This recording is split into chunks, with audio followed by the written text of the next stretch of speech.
Africa Unboxed. You know, for so long, the story we've been told about Africa has been one of aid, of poverty, of struggle. But today, we're flipping that script completely. We're diving into Ghana, where this incredible reverse migration is happening. A story not about what the continent needs, but about what it offers. This is the story of the Great Diaspora Return. And look, this isn't just some nice, hopeful quote. It comes from Cheryl Mills, an African-American CEO who is literally on the ground building the future she's talking about. This is a real invitation, a call to action that's all about tangible, life-changing opportunity. And just to give you a feel for what's actually possible, get a load of this number, 400. That's how many homes Cheryl's company has already built in Ghana. This isn't some theoretical business plan. We're talking 400 families in beautiful, green, community-focused homes. I mean, that's the kind of real-world impact that's driving this whole thing. So how is all this happening? Well, let's start with a really powerful example. The story of Cheryl Mills and her company Indigo Homes isn't just about building houses. It's a blueprint for a whole new way of thinking about investment, one built on partnership, humility, and a deep, deep belief in the continent's future. So, who is this Cheryl Mills, right? She's the CEO of an investment firm called Black Ivy, and their mission is simple, but it's so powerful. Build endeavors that matter.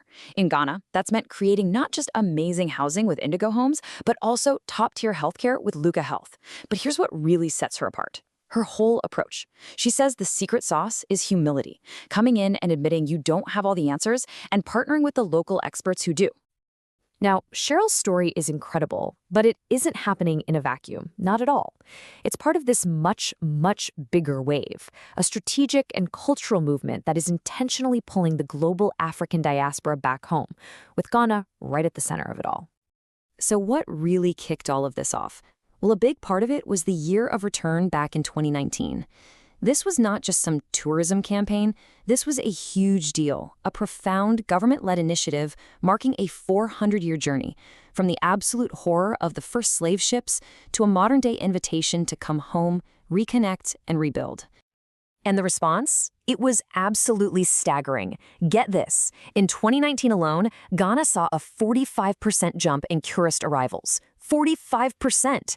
It was so successful that it wasn't just a one-time thing. Nope. It's now evolved into something called Beyond Return, a whole decade-long project to forge permanent ties in trade, investment, and talent.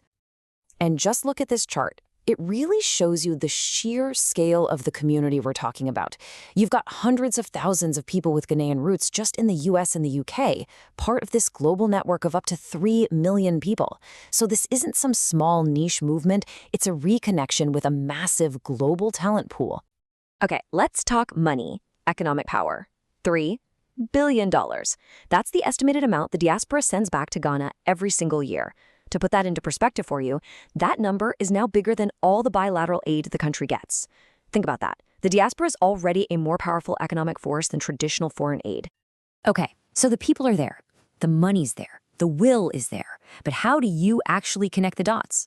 How do you make sure that the incredible financial power of the diaspora actually meets the brilliant ideas brewing on the continent? The guys behind the financial literacy platform Earn Your Leisure just nail it with this quote. It really boils down to this challenge. The problem isn't a lack of vision or talent, not even close. The real roadblock is access. Access to cash and to the kind of mentorship that can turn a great idea into a real sustainable business. And these guys aren't just pointing out the problem, they're actively building the solution. Their answer is something called InvestFest, and it's not your typical conference. Think of it more like a marketplace for ideas and capital. It's a space built specifically to put African and diasporan entrepreneurs in the exact same room as the investors who can actually write the checks to fund their dreams. Okay, so you've made the connection, you've got the funding in place. Awesome. But here's the thing. Doing business in Ghana isn't like doing business in Dallas or London. You have to understand the ground game. And for that, we're going to turn to a local business expert, Obeng Darko, for some really crucial and kind of counterintuitive advice. First, let's just get real for a second. Almost 75%, nearly 3/4 of new businesses in Ghana fail within their first 5 years. That's a massive number, right? And it tells you that the typical startup playbook, the one that might work just fine somewhere else, is basically broken for the Ghanaian context. You need a different model. And Obeng Darko basically breaks it down into two different playbooks. He argues that a lot of diaspora investors come in with what he calls the foreign model. A big pile of cash, a go, go, go, scale fast attitude, and they measure everything in US dollars. But that model often just crashes and burns. He's a huge champion of what he calls the organic model. Start small. Use what you've got. Grow step by step. Build real local relationships. And measure your success in the local context first. It's all about building a solid foundation, not some flashy house of cards. And all of that brings us to our final and honestly most important point. Because according to Obeng Darko, the biggest, most crucial investment you can possibly make, it has absolutely nothing to do with money. It's all about your mindset. He asks this question that really just stops you in your tracks. Is Africa truly poor? Or is that just a story? A narrative we've all been sold? A story that serves a very specific purpose, but might not actually be true at all? What if the very idea of poverty is the real problem? His whole point is that this idea of a poor Africa isn't reality. It's a program, like software installed in our minds. It was a narrative designed to make taking resources seem normal, to create an identity crisis, and to make people completely forget about the incredible wealth, both natural and human, that's right there, all around them. So the very first step to success isn't finding an investor. It's uninstalling that program.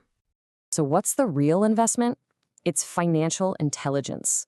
It's about making a huge mental shift away from thinking like a consumer, where money is just for spending, to thinking like a builder. It's about using your capital to create assets, whether it's a farm, a shop, or a housing development, that then create more capital, kicking off this amazing cycle of sustainable generational wealth.